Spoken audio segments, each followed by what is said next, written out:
So what are some checks that we do for before we get our beam poured on a new construction home? Behind me is one that we're building in Northwest Cape Coral, Florida. The block just got completed, and I'm going to be out here now checking the house, looking at some things before the inspector comes out and double checks it for tomorrow's concrete pour. So what tomorrow's going to happen is if everything looks good, we're going to have some concrete trucks out of here. They're going to pour the top beam of this concrete block home. So I'm going to walk through some things right now and check some things to make sure that they're right and that it was done according to plan before the next steps happen. So come with me and we'll come check it out. So one of the first things you're going to see is around the home, we have these openings, okay? And this is going to be something that we're going to walk through the house here and double check that the steel is in and it goes down into the footer section. So that's going to run all the way up through the top of this home into that beam. And there's going to be steel that's going to be running horizontally through the top of this house before it gets poured. So in our plans on a one-story home, it'll show marks on the plan that shows that the steel has to go up through.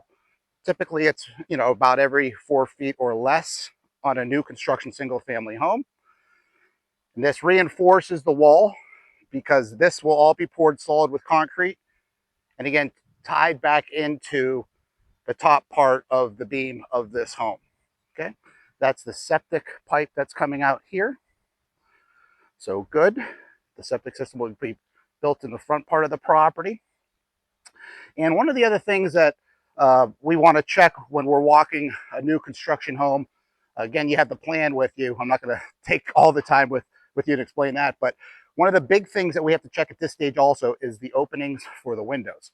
So what we do before the block mason gets out here, and again, the house plans have the openings of the windows, but that does not often include the bucking, which is like the wood that has to go around the exterior part of the concrete so that we can put tapcons into the actual block.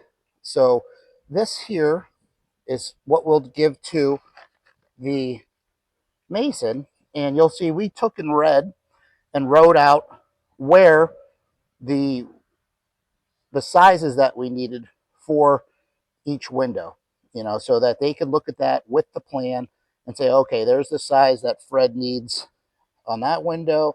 For Lauren Homes, this is where we need over here, so that they have all the window openings and door openings when they start to block up the home.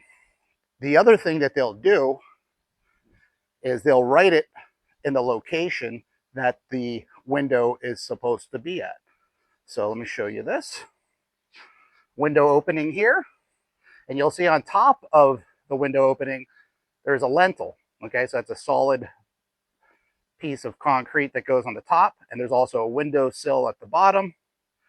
And then on the floor here, typically where the opening is, it'll match off where we wrote on that paper the opening size, so that it matches up with what we're building.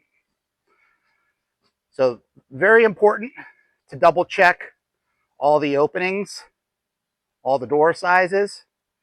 Obviously if you look at something on the concrete block, if it doesn't look right, that's good. We walk around with the plan on the exterior to make sure that all the rebar is going up through in the right location. And if they're calling for 1 bar or 2 bars running up vertically through to the top beam, that it's all there accordingly. Then you're also going to walk around and you're going to check that the plan here shows, okay, that's going to be a recessed shower. So we got a little cutout in the concrete there for the shower pan. And you'll also see the toilet there with a larger pipe. And then the drain or the stack that'll go through. And in the main part of the house, there'll see some electric that's coming up through. That's that blue pipe. And there's also some water and also a drain that comes up through this area. So this is actually the kitchen island. So we want to make sure that we have the utilities of the water, the electric inside of the island area. Sometimes if people miss this stage, well, the plumbing or the drain's a big problem, but the electric, especially, you'll see houses when you're walking and the supervisors didn't get out before the slab was poured. And next thing you know, they're cutting the slab to get the electric over to where the island's going to be. So you don't want that. It just doesn't start the project right. You'll also notice on the ground here, after the concrete slab is poured, I like to tell people concrete cracks, it's going to crack, but what we do is we'll score the concrete, and that'll give us expansion joints so that the concrete, as it dries and expands and whatnot, has ability to move and hopefully crack in those areas, not other areas through your floor, which could affect tile work and whatnot. These are some huge sliding glass doors, that we have that will be going into that location, all hurricane impact related. You'll see that there. And this would be the exterior where the under truss lanai. So the roof trusses, when they come out and they get delivered, they're going to be running through, the whole home. We have not yet marked where the trusses will come. We'll be out here another time and we'll have to mark where the trusses will lay on this floor plan at the top part of that block beam. So they'll end up marking all that. So some of the checks, again, are the steel. You're also going to double check that you have your plumbing in the right locations according to your building plans.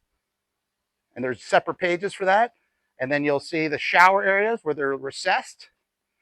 If they're not recessed, you have a problem if it's a walk-in shower. And the laundry room. So by looking at the plan, looking at the pipes that are coming up through the concrete slab, will give you a pretty good idea of what's going where. And then I'll double check all the steel, and I have to get a ladder out and get up top to make sure it's running right across the top part as well. So the inspector will come out, double check all that. Then they'll sign off on it. And once they sign off on it, the concrete trucks will be out the next day, and we'll be pouring the slab, which will then really secure these block walls. When it's set up like this, it looks sturdy and strong, but it's definitely not to code yet. It's not adhered. So a big wind or something like that, I don't want any issues. So as soon as that concrete block gets poured, then I feel a lot more confident, and we're on to the next stages. So making sure all the windows openings are correct. And then what will happen then is the next phase after the concrete gets poured, we're going to have lumber delivered to this home site. And almost in the afternoon, after the lumber gets delivered, we'll have our roof trusses get delivered. And then the crane will show up, and I'll have a video of that as well if you want to follow along. This is our project 1408 in Northwest Cape Coral. My name is Fred Price with Lauren Homes. Hope you learned a little bit of what we look for and what we're checking when we're out here right before the beam inspection and after the block work is done.